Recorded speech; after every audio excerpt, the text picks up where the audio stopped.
There we are. Intersections and sums of subspaces. So let's start with intersections. Suppose we have a big space, V, that's all the board. Okay, I'm just going to make an abstract drawing to kind of demonstrate the ideas. And here's a subspace of V. Let's call it U.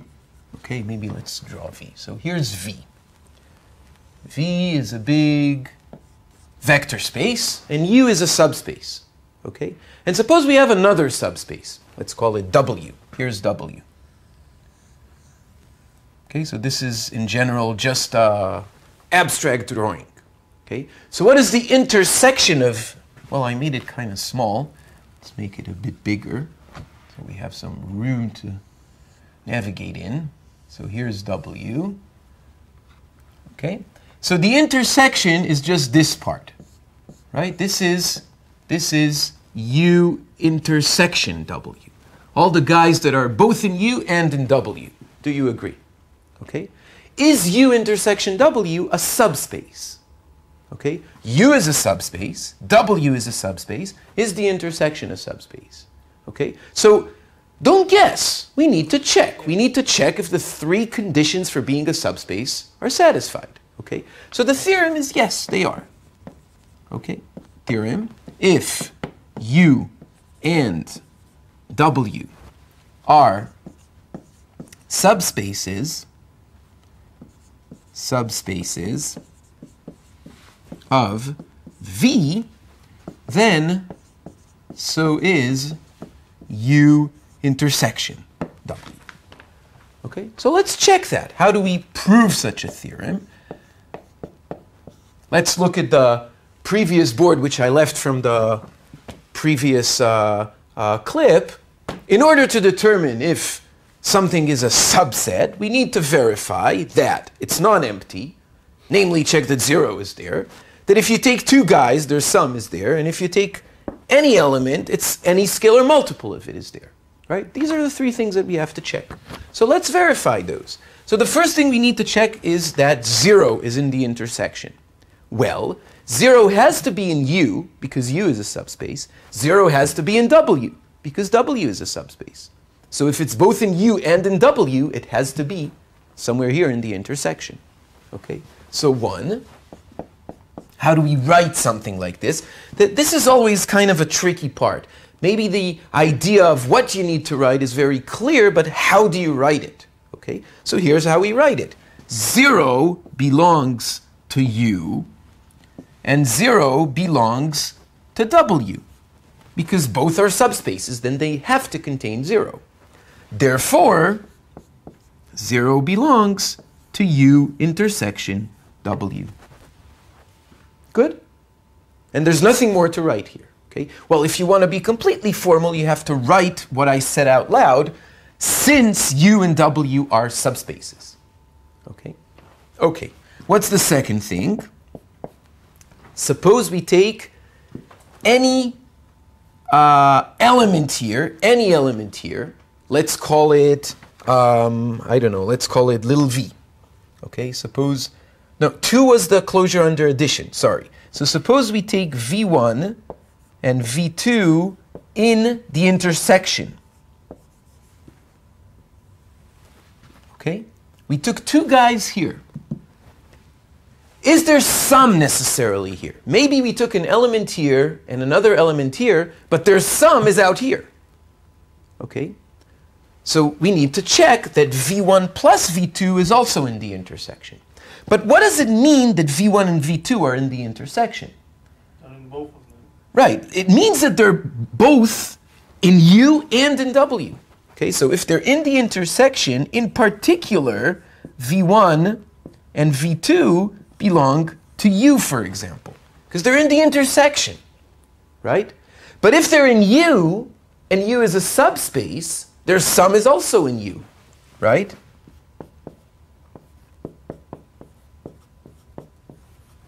Good? So now we know that we took two guys here. We took two guys here.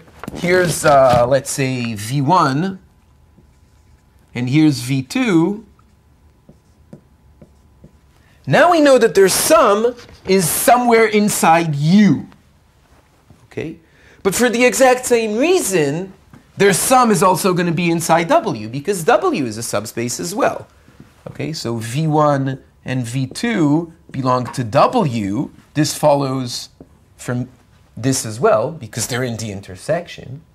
And therefore, their sum belongs to W. Now we know that their sum is also here, and if it's both here and here, it's in the intersection. So from these two properties, V1 plus V2 belongs to U intersection W. Good? This U is ugly. Good? Clear? And what's the last thing that we need to check? Right. So suppose we take any element in the intersection, V, and alpha any scalar in the field, F, we're working over a general field, then alpha times V belongs to U, because V is in U, and alpha times V also belongs to W, because V is in W. And both of these are subspaces. Therefore, alpha V belongs to the intersection.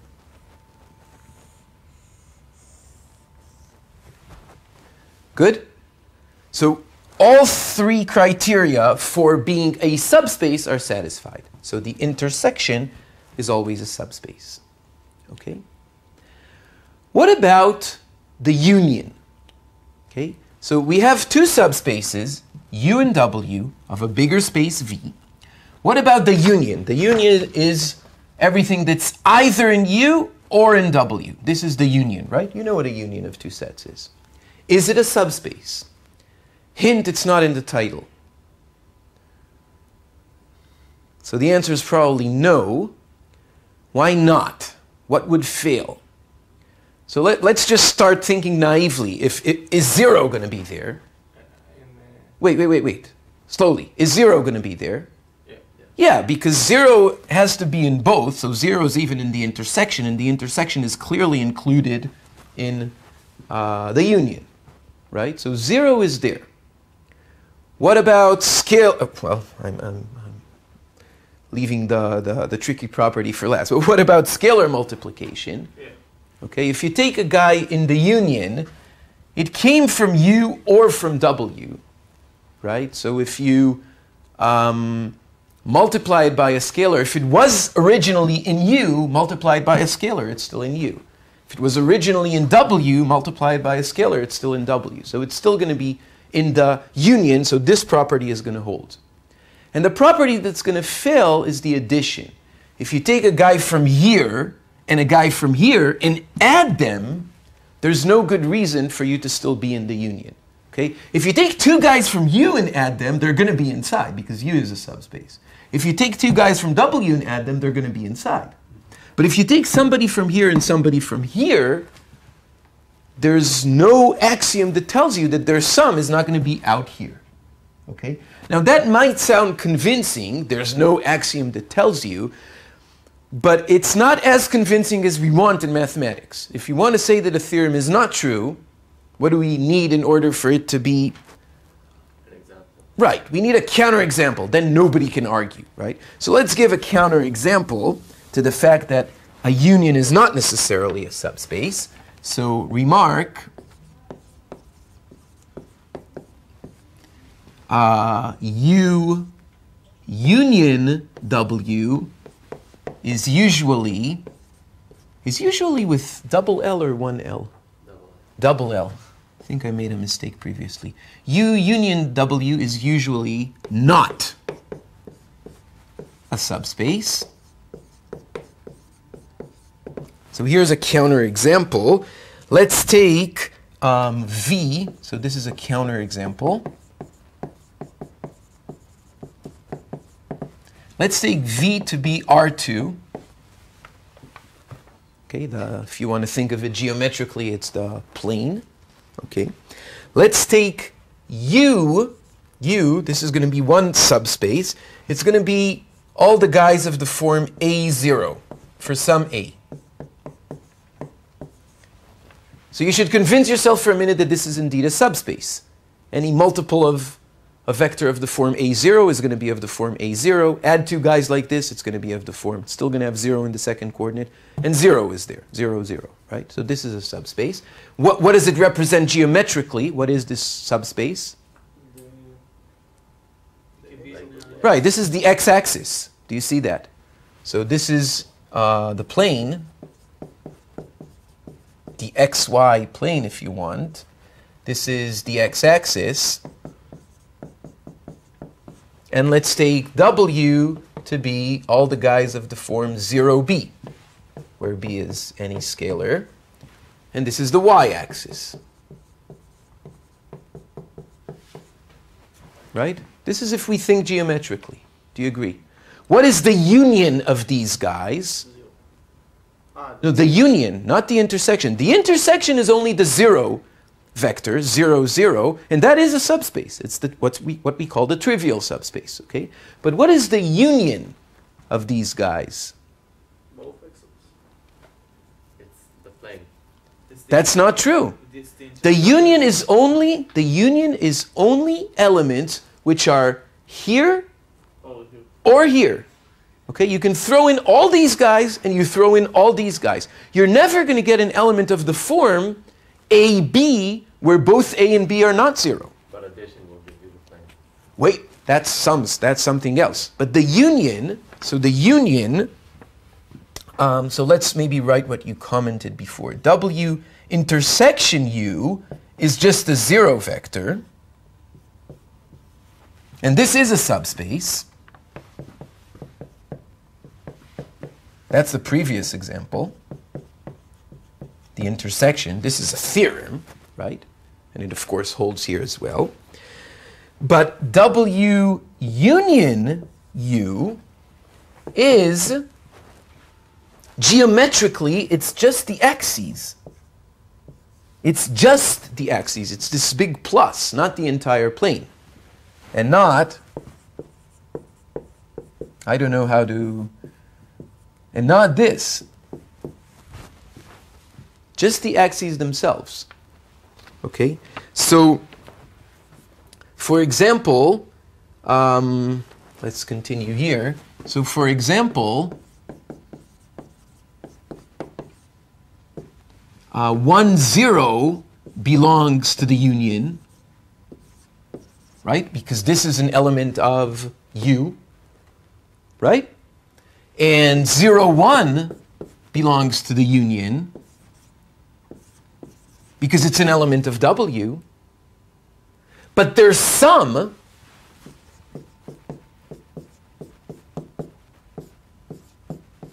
is the vector 1, 1, and this does not belong to the union because it's not an element of U and it's not an element of W. Thank you. Does not belong to the union. Okay? So the union is not closed under addition. Clear? Okay. So note that what fails, note that closure under addition is what fails. Right? This is the general phenomena, and in this example you see it concretely. Okay? So if you want to take two spaces and somehow form a bigger space that includes the two, okay, what we need is to throw in all the sums of all the vectors in both of them. That's not the union. The union doesn't contain sums, it just contains both. Okay? And this is going to be a notion called the sum of two vector spaces. Okay? So that's the other thing in the title, what is a sum of vector spaces. And that's exactly what we're going to need in order to make a bigger subspace containing two given subspaces, their sum. So So definition,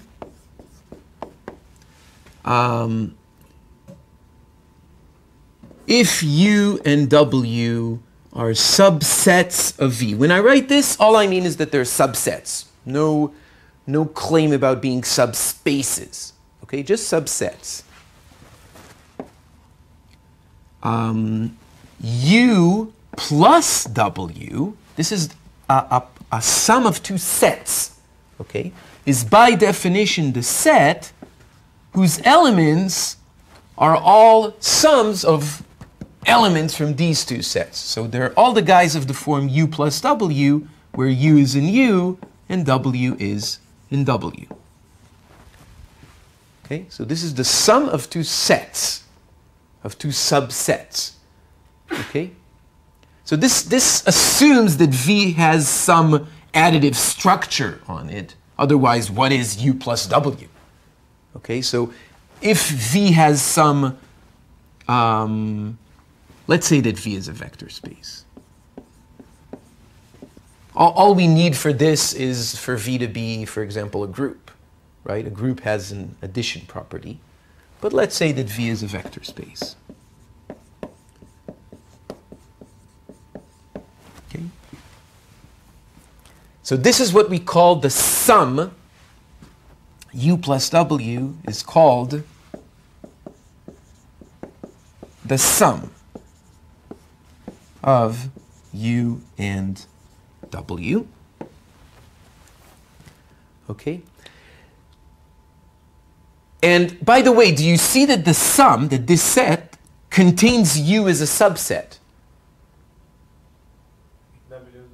Right. If these are indeed subspaces, then W contains 0, and then we take all the guys of the form U plus 0, right? We get U itself.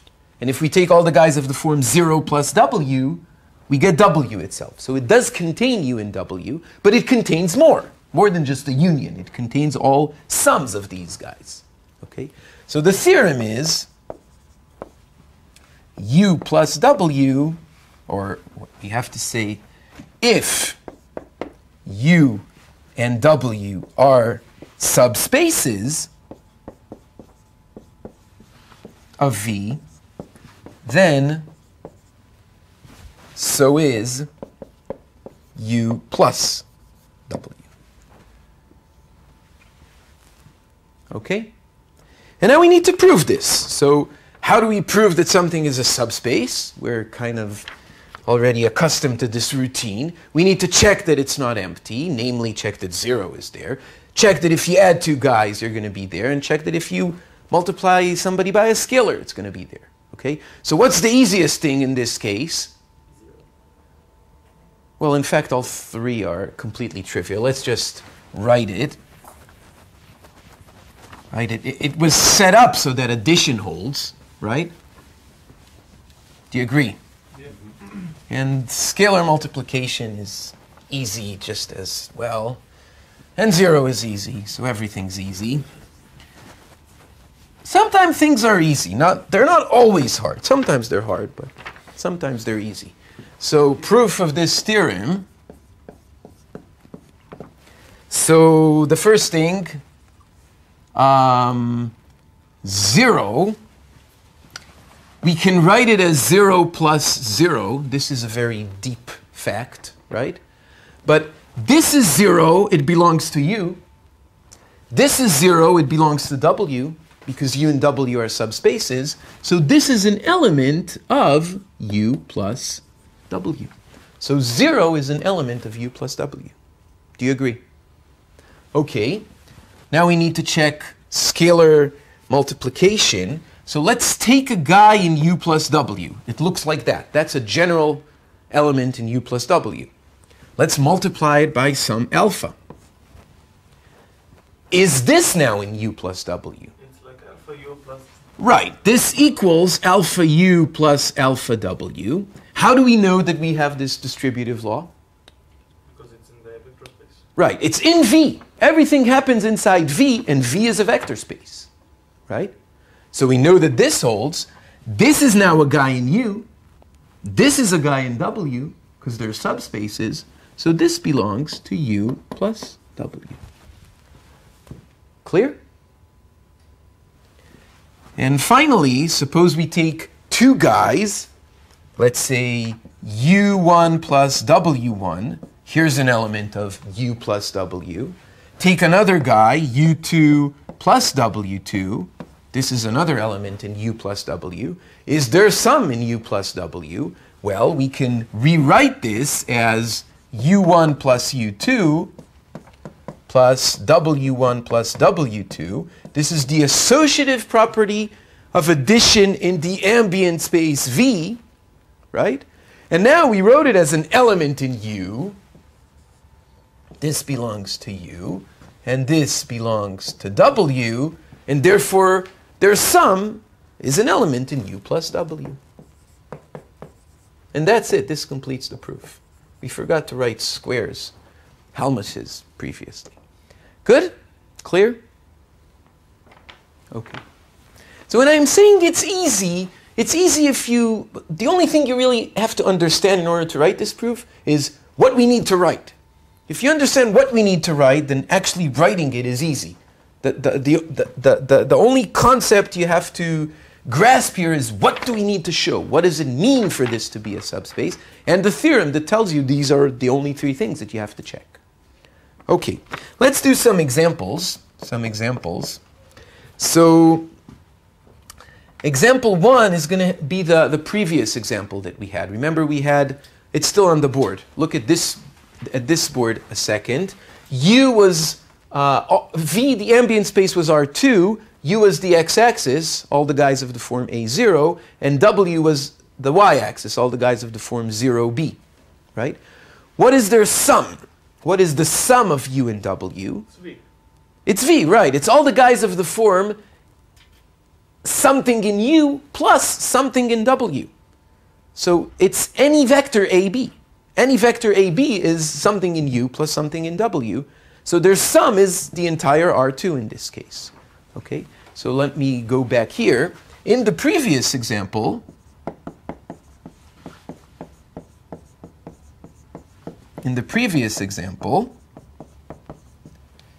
U plus W is the set of all elements of the form something in U plus something in W. Right? That's the definition of a sum of two vector spaces. Something in U, this is a general something in U, plus something in W. Okay? But these sums are just any vector of the form AB. So this is in fact V itself, which was R2. And clearly it's a subspace, it's the entire space. Good? Clear? Do we actually generally have to prove something then? No. What are elements of, what are sums of these two guys? You can add, if you want to be completely precise and clear and show all your work, you would maybe write this.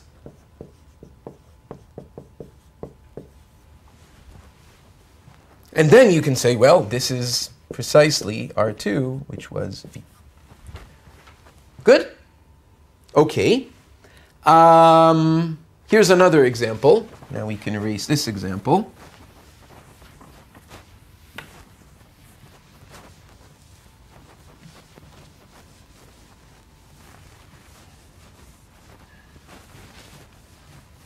Here's another example.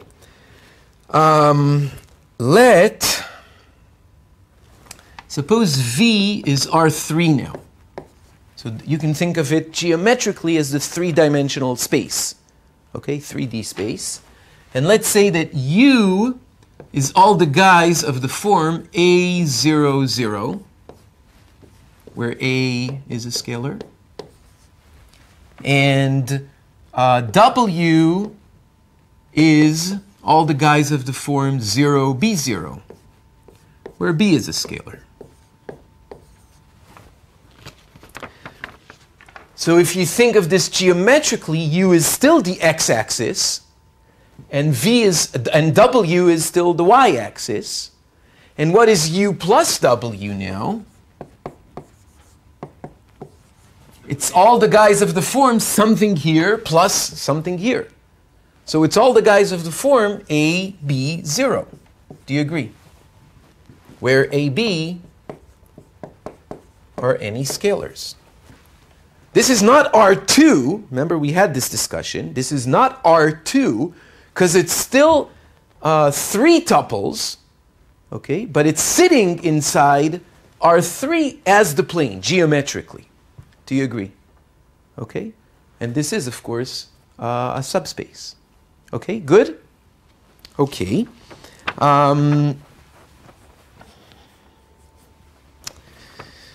Yeah, so let me think if I want to break this into 2. Yeah, okay. So I want to do 2 more examples, but I'm going to do them in the next video because they're going to lead to one further notion, which is the notion of a direct sum. Okay, so it's a refinement of this notion of being a sum. It's called a direct sum, and the next 2 examples are going to lead to it. So I'm going to do them in a minute after we press stop and press play again. Okay? Questions about this? Is the notion of a sum of 2 spaces clear? And the difference between just the union of both spaces. Okay? This is clearly a much bigger set than just a union. Okay? The union is only guys of the form A0, 0 and guys of the form 0B0. But nothing of the form AB0 is going to be in the union. Okay, the sum is exactly going to have all these AB zeros. Okay, good? Okay, so let's stop this one here.